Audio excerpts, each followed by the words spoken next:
Good morning, everybody. It's me, Audrey. I'm back again with another quick video. Hopefully, it's going to be quick enough.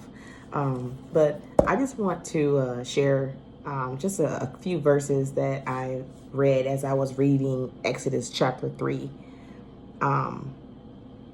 3 and 4. Exodus chapter 3 and 4. And it's talking about Moses. And of course, we know the story of Moses and how he delivered the Israelites out of Egypt. Okay. So in chapter 3, I really want to focus more on Moses's attitude.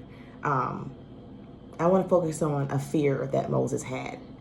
I want to focus on this because I know that this is a fear that a lot of us deal with. I'm not going to say most of us. I can only speak for myself. I know personally that this is my fear.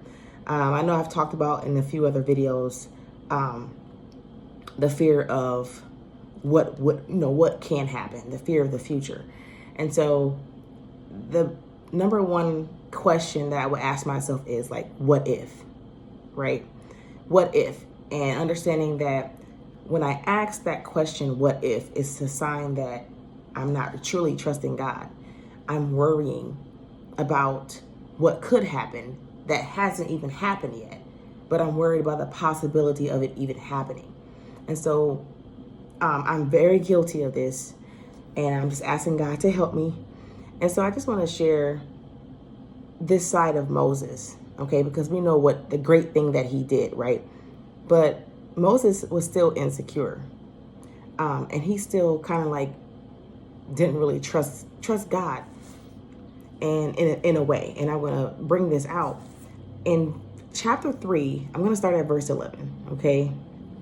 Because this is after, this is during the time that Moses has his mountain experience, okay? He goes to Mount Sinai, and he experiences the burning bush.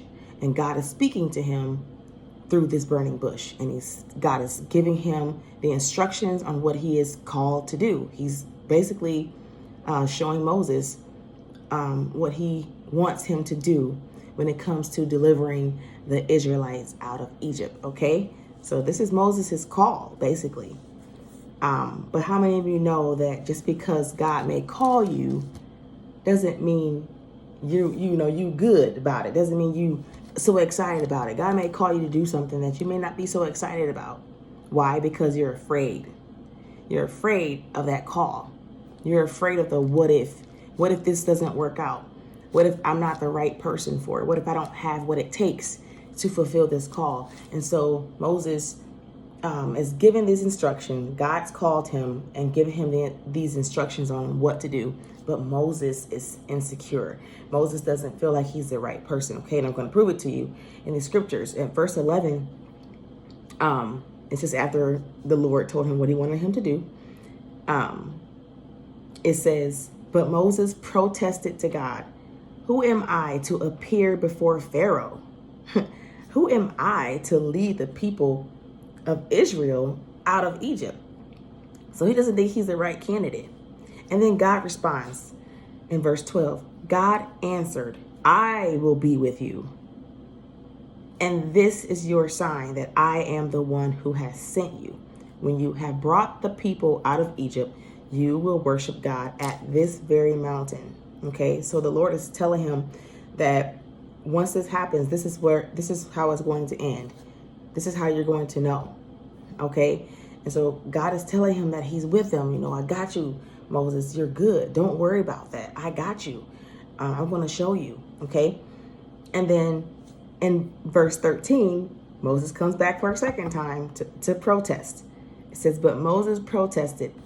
Well, if I go to the people of Israel and tell them, the God of your ancestors has sent me to you, they will ask me, what is his name?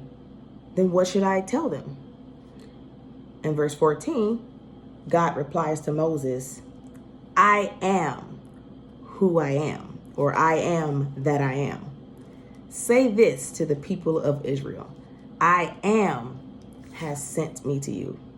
God also said to Moses, say this to the people of Israel, Yahweh, the God of your ancestors, the God of Abraham, the God of Isaac, and the God of Jacob has sent me to you.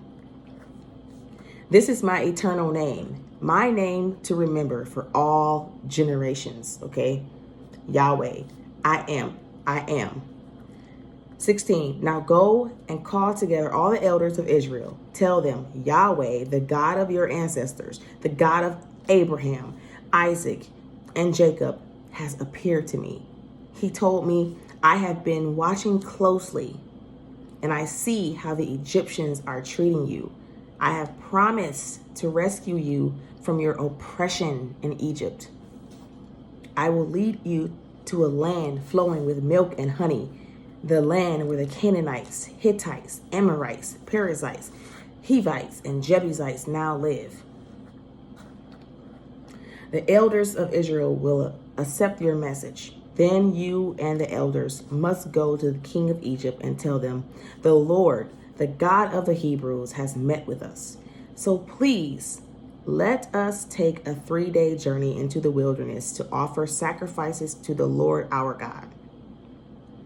Verse 19, but I know that the king of Egypt will not let you go unless a mighty hand forces him. So I will raise my hand and strike the Egyptians, performing all kinds of miracles among them. Then at last he will let you go, and I will cause the Egyptians to look favorably on you. They will give you gifts when you go, so you will not leave empty-handed. Every Israelite woman will ask for articles of silver and gold and fine clothing from her Egyptian neighbors and from the foreign women in their houses. You will dress your sons and daughters with these, stripping the Egyptians of their wealth. So God is explaining to Moses everything that's going to happen, detail to detail, okay? Letting him know, once again, reassuring him that he's going to be all in this thing. He's going to provide. He's going to make a way. So he's giving him details, okay, of what's going to happen once he makes that move, once he starts doing what God called him to do. In chapter 4, it says, even after God explained everything he was going to do, once again, for the third time, but Moses protested again. What if they won't believe me or listen to me? What if they say, the Lord never appeared to you? Then the Lord asked him, what is this in your hand? What is that in your hand? A shepherd's staff, Moses replied. He said, throw it down on the ground, the Lord told him. So Moses threw down the staff and it turned into a snake. Moses jumped back. So we're talking about the power of God here, manifesting with this shepherd's staff, okay? God is showing Moses right before his eyes his power and the things that he can do if he just puts his trust in him, okay? And it said that Moses jumped back. I mean, I would too, wouldn't you? Seeing that. Then the Lord told him, reach out and grab its tail. So Moses reached out and grabbed it, and it turned back into a shepherd's staff in his hand. Perform this sign, the Lord told him. Then they will believe that the Lord, the God of their ancestors, the God of Abraham, the God of Isaac, and the God of Jacob really has appeared to you. So once again, God is giving him instructions on what to do. Use that shepherd's staff I gave you. Use what you already have, okay?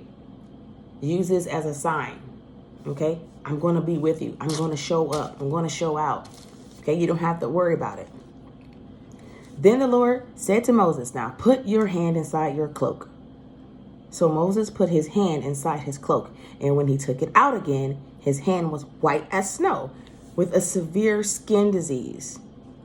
Now put your hand back into your cloak, the Lord said.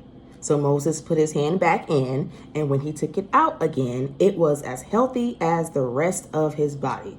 So once again, another sign that God is showing to Moses his power, what he can do.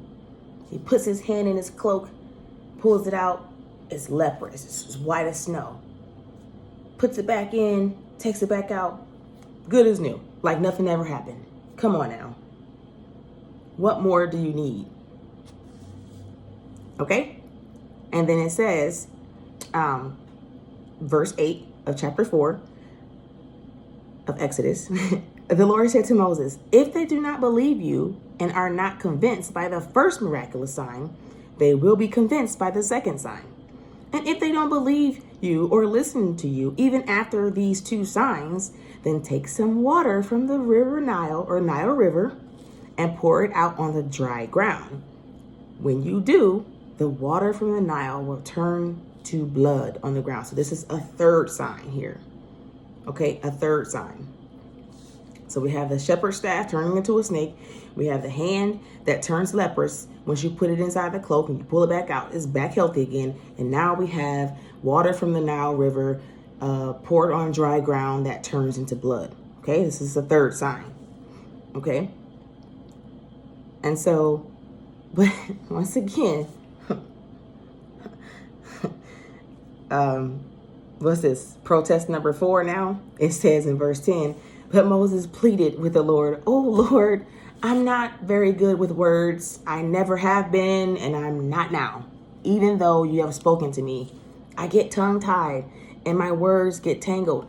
Excuse after excuse after excuse after excuse." We know we guilty, okay? We know we guilty of this. And then verse 11 says, then the Lord asked Moses, who makes man's mouth? Who decides whether people speak or do not speak, hear or do not hear, see or do not see? Is it not I, the Lord? Now go. Okay, I can sense the Lord getting kind of irritated at this point.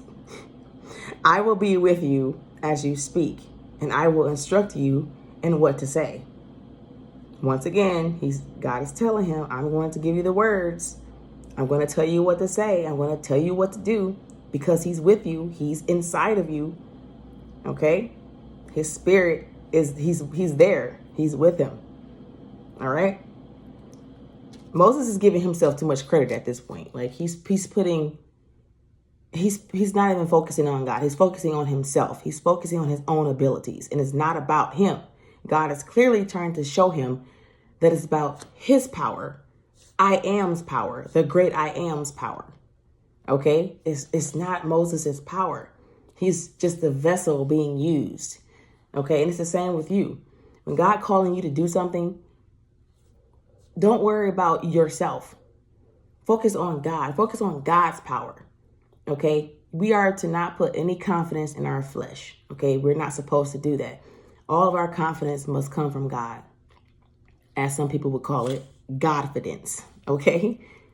And so, and the last verse I want to share here, it says, but Moses again pleaded. Now this is number 5, protest number 5. Lord, please send anyone else. Send anyone else. Now here's where the Lord get angry. Things shift. It says, then the Lord became angry with Moses. All right, he said, what about your brother Aaron, the Levite? I know he speaks well. And look, he is on his way to meet you now. He will be delighted to see you. Talk to him and put the words in his mouth. I will be with both of you. He said, both of you, as you speak, and I will instruct you both in what to do. Aaron will be your spokesman to the people. He will be your mouthpiece, and you will still stand in the place of God for him, telling him what to say. And take your shepherd staff with you and use it to perform the miraculous signs I have shown you.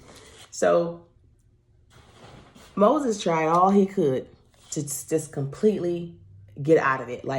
He didn't want no parts of it. But God still involved him. Okay, God said, all right, okay, you don't have to speak it. You don't have to voice it to the people. I'm going to use Aaron for that. But you are still going to tell Aaron what to say. It's still going to be your words, God's words, really. But Moses is still going to be used. So no matter what you do, you can try to run away from your call all you want, just like Jonah did. We know about Jonah. But here's another example of when you try to get out of doing what God called you to do. God is still going to use you. Whether sooner or later, whether you fight him or or what, it don't matter. You're still going to do it. You may do it kicking and screaming. You will come up with all types of excuses all you want to. it's just best to just surrender to God at this point, okay? So for those of you, God has been speaking to you about some things, and he wants you to do. He's been calling you to do something for a long time, and you've just been fighting it. You've been coming up with all kinds of excuses to get out of it. But just know, the call never left you, okay? It's still on you, and God is still waiting for you to surrender and give it up. Let him do the work. All he wants is a willing vessel. You ain't got to have it all together. You ain't got to be perfect. Moses wasn't perfect. Obviously, he told us what his shortcomings were. Don't we all have them? But God equips those whom he called. He doesn't call those who are already, good to go, 100% there. He equips you as you go along on the journey. So I pray that you get some encouragement from this. Let this encourage you to surrender the call. Surrender to the call on your life. Let God use you. Let God use you. There are people waiting for you. Okay? They're waiting to hear your testimony. They're waiting to hear from you.